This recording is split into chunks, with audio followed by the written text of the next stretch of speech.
আসসালামু আলাইকুম, শুভ দুপুর সবাইকে। কি খবর সবার, কেমন আছেন? আমি এই চিংড়িটা গতকাল রাত্রে বানিয়েছিলাম, সো ভাবলাম আপনাদের জন্য এই ভিডিওটা একটু শেয়ার করি। এই চিংড়িটা খুব বড় বড় ছিল।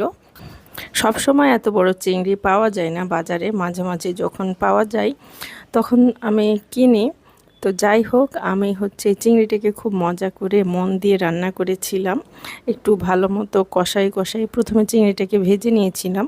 অনেক সময় আমি একবারই চাপাই দেই পেঁয়াজ কুচি, রসুন কুচি, মরিচ কুচি দিয়ে, বাট এবার আমি যেহেতু চিংড়িটা একটু বড় ছিল যার জন্য আলাদা করে একটু ভেজে নিয়েছি। তারপর এখানে পেঁয়াজ কুচি দিয়েছি, পেঁয়াজ বাটাও দিয়েছি এবং রসুন বাটা দিয়েছি, দিয়ে আমি আর টমেটো দিয়েছি একটা মিডিয়াম সাইজের। তারপর আমি খুব ভালো মতো মশলাটাকে কষিয়েছি, তারপর আমি চিংড়িটা দিয়ে দিলাম। যে কোনো রান্নাকে, মানে মুরগি হোক বা মাছ হোক বা চিংড়ি হোক, আপনি যদি একটু টেস্টি করে বানাতে চান তাহলে মশলাটা খুব ভালো মতো যদি কষান, দেখবেন মশলার কালার যখন একটা চেঞ্জ হয়ে সুন্দর একটা কালার আসবে, তখন আপনি এই মাংস বা চিংড়ি যেটা হোক তখন দিয়ে দিবেন। দেখবেন ওই তরকারিটা খেতে ভীষণ মজা লাগে।